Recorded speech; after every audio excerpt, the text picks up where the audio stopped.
Hi mga katrops!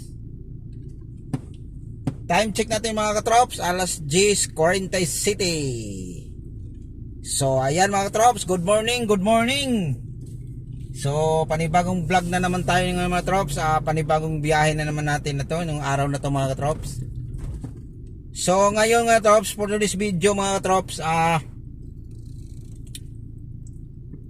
yung biyahe natin, nandito pa tayo ngayon sa may mga katrops, sa BGC na naman. Pupunta tayo ng QC doon sa may E. Rodriguez, doon sa may bandang Sintlocks. So mayroon tayong pipick upin doon, ihatid natin sa airport. So hindi ko pa alam kung saang airport ba yun, Terminal 2 ba yun, Terminal 3 o 1. So malalaman natin to mamaya mga troops sa pag ma-pick up na natin yung guest. Kasi wala pang sinabi, nag-PM lang sa akin na pick up daw ng 11:30. So sakto lang, time check natin 10:47. Sana walang traffic pagdating natin dun sa may sa may EDSA, kasi ang daan natin ngayon dito lang tayo sa may EDSA. So sana wala. Tapos mayroon tayo maya mga troops, mayroon tayong pick up Terminal 2 4 PM. Pick up natin doon sa may yung guest na naman natin to mga troops. So hindi pa nag-update sa akin kung saang hotel natin yung ihatid mamaya yung guest na naman. Ay sandali lang mga troops, may nag-update sa akin o tumawag. Hello po. Yes po. Opo. Alam niyo, napagpaalam ba sa inyo? Napagpaalam ba kayo na kayo magsusundok nila Doc, Nicola? Kasama niyo si Alvin? Nabanggit ni ayan mga katrops. Naputol yung nating katrops dahil may tumawag, nag-update yun mga katrops sa pick up mamaya ng guest natin mamaya. So pala yun sila mga katrops, dalawang guest pala yun. So dalawa kami sasakyan. Yung isa papunta yun ng Pampanga, pero may sasakyan sila. Hindi, yung isa pala mga trops, dalawa yun sila magkasabay. Yung isa ihatid natin mamaya sa BGC, yung sa Suites Hotel. Tapos yung isang guest naman ihatid lang yun sa Terminal 3. So parang mayroon pang may magsundo nila doon or bibiyahe pa sila ulit.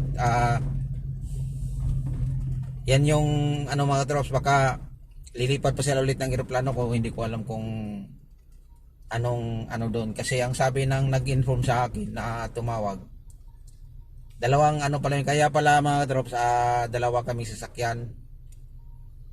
Yung isa ihatid lang daw sa Terminal 3, tapos yung isa ihatid sa suite. So kumbaga dalawang pamilya itong mga trops.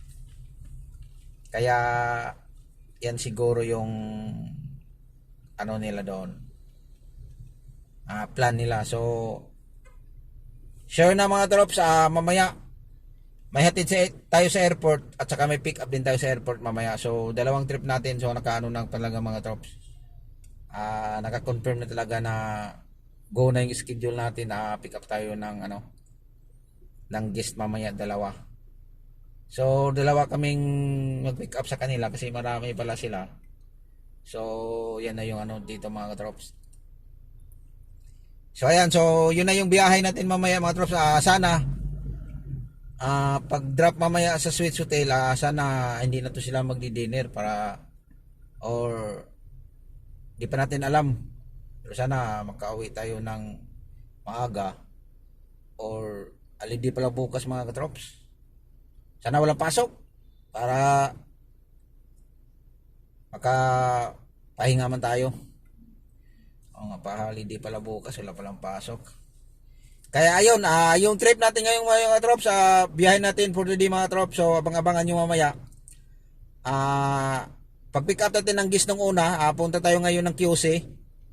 Papunta siguro doon. So hindi muna tayo mag-video, titingnan lang natin kung okay lang ba sa kanila na sa kanya na mag-video tayo or hindi. So malamang babalik tayo ng BGC or doon na lang tayo maghintay sa airport kung ilang oras lang. So 50 lang naman yung bayad 3 hours. So kung wala man lang tayong ibang lakad, so pwede na siguro or doon na lang tayo maghintay. Kaya yan yung ano natin mga trops, grabe init. Grabe na to. So ayan mga trops, so nandito na tayo sa area ng Kalayaan. Ayan, so sana walang traffic para man lang makakain pa tayo doon sa ano natin, sa pupuntahan natin. Medyo may kalayuan din to mga trops dahil doon to banda sa may New Rodriguez, doon sa may, kung familiar kayo doon sa may St. Luke's, doon to banda mga katrops. Ayan mga katrops, grabe, ang init talaga. Hindi na lang maayos yung ano natin, yung skin natin mga trops. Kayang-kaya yung palamigin sa loob kahit mainit. Sana tuloy-tuloy itong mga trops, walang traffic. Nasa EDSA na tayo ngayon.